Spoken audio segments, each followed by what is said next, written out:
Charlie from Daily Motor, and today we've got the sound system demo of the 2022 Hyundai Kona and its 8-speaker Harman Kardon audio system. This is going to be an in-depth review. We're going to take a look at how the infotainment system works, take a look at audio controls, adjustments, speaker locations, Android Auto, and Apple CarPlay, then go out on the road and listen to these sample tracks while we're rolling, and I'll give you my thoughts at the end. If you don't care about any of that stuff at the beginning, you just want to hear the music, click ahead in the video. We've got chapters to get you right to the tunes.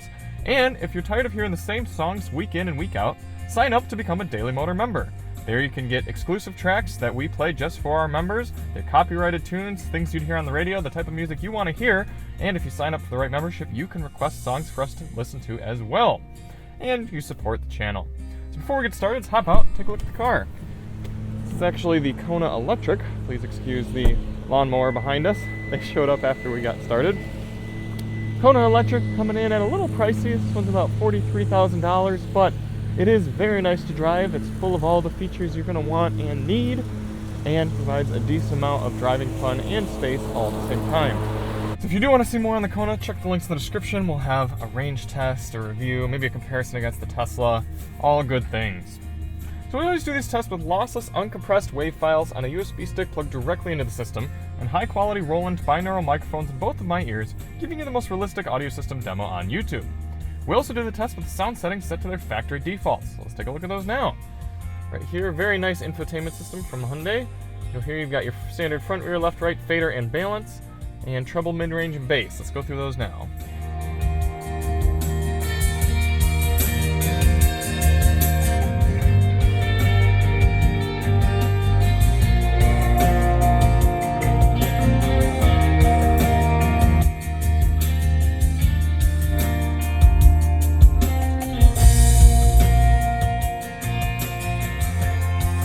You can see how responsive the screen is. I'm able to drag this right around, move it exactly how I want, and then when you're done, just hit centered. Very good. I've also got some adjustments for volumes, such as nav volumes, things like that. But other than that, that's pretty much your adjustments. For audio controls, you have this nice volume knob on the left side of the wheel. It's got good clicks, easy to grab. You also have a volume rocker on the left side of the wheel. I don't know why I said wheel for this earlier, but there's your knob. For track selection, you can use this knob, you can use these buttons. If you're on the media screen, you can use the touch screen, and you can use this track selector on the left side of the wheel right by the volume controls where it should be. Speaker locations, audio inputs first. You have your standard AM, FM, Sirius XM satellite radio, USB-A, Bluetooth, Apple CarPlay, and Android Auto wired, and I believe that is it. What does that mean you're missing? Well, no wireless Apple CarPlay and Android Auto. Don't be confused because it does come standard on the Kona with the 8-inch screen, but if you bump up to the 10.25-inch screen, which this is in the limited trim, you lose wireless CarPlay and Android Auto. I've found that very silly with some of the current generation Hyundais. You pay more and you get less. You also don't have any USB-C ports. That's a bit disappointing for a 2022 freshly refreshed electric vehicle, and no 3.5mm auxiliary input jack. Speaker locations, as I said, this is a 8-speaker system. So starting in the bottom left, you have 1, 2, a little tweeter up there, 3 center speaker, 4, 5. In the back, I'll just go show you. You got 6, 7 in the rear doors, some woofers there. In the trunk, you have 8. Nice little woofer there. Apple CarPlay and Android Auto demonstrations. I actually haven't hooked up either of these devices, so let's see how it goes. Unfortunately, since there is only one data port, I am going to have to stop the music, remove my drive, and plug in our phones. We're going to start with Android Auto. Let's see how long it takes to get it set up.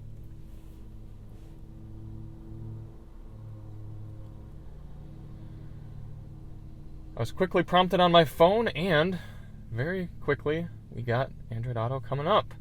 It does not look like it's widescreen Android Auto. Instead, you have this silly, just kind of dead area of the screen. So even if I go to title, for example, I don't get my maps coming up.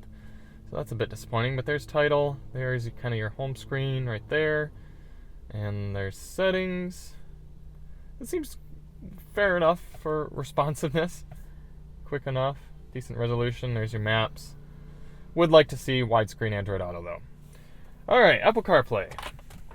There we go, Apple CarPlay coming up and taking up the entire screen, so I don't know why Android Auto was unable to do that, but things look good, it's a nice resolution.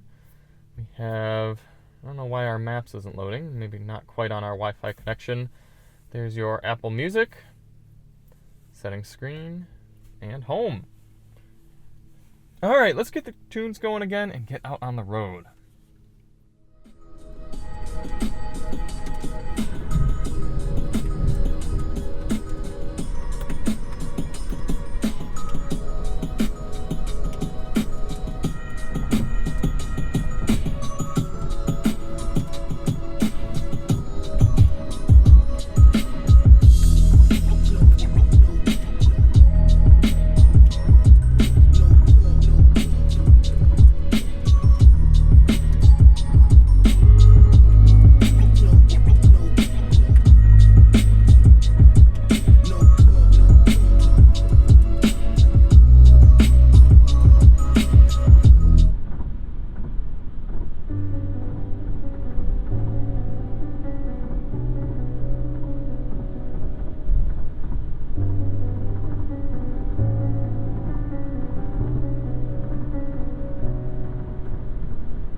Hyundai and Harman Kardon have done with the bass in this car.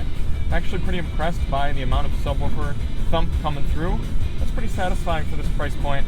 That being said, I'm a bit disappointed in the higher end sounds. There's not much crispness, and with tweeters you'd think that could happen, but maybe it's because they're placed a little low rather than being up in the dash. I could go for more delineation between the mids and the high notes. We'll see if we see that anymore in tracks 7 and 8, but for 6, let's test out that bass a little bit more.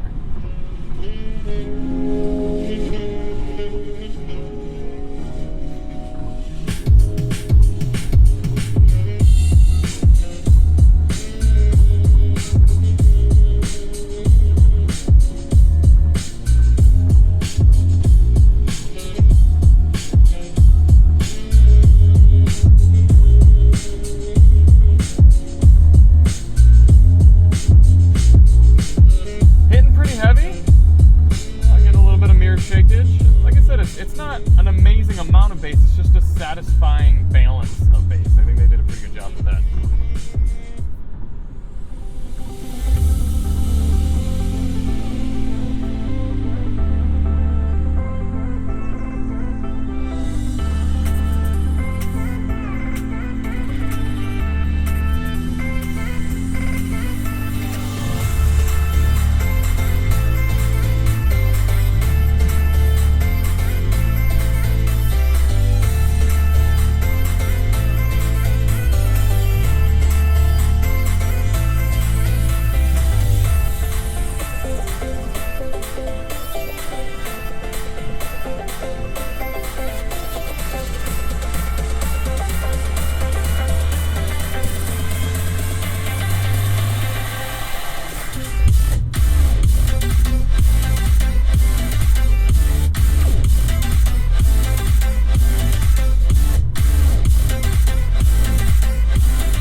on the 8-speaker Harman Kardon sound system here in the 22 Kona. I'm really torn between giving it a B or a C. I wish I could like pause the video and think on it some more. I'm main reason I'm tempted to bump it up to a B is for this price point. It's really not lacking much. I mean, it sounds fairly well balanced. Like I said, I could go for a little bit more treble and a little less mid-range, but I can adjust that. So, yeah, I guess it's getting a B. Definitely a B minus, though. Just because of that clarity, it gets a little harsh in the upper mid-ranges. You listen to something like this, you turn it way up.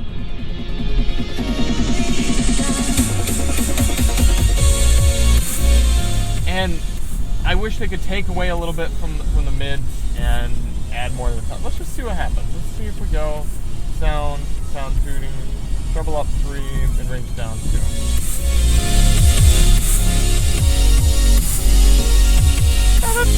That's a little better. So yeah, it's earning a B. Thank you all so much for watching. If you do want to see more on the Kona Electric, check the links in the description. We're currently getting 3.6 miles per kilowatt hour on our highway efficiency test. And we'll see you on the next one. I'm Charlie from Daily Motor, and as always, drive on.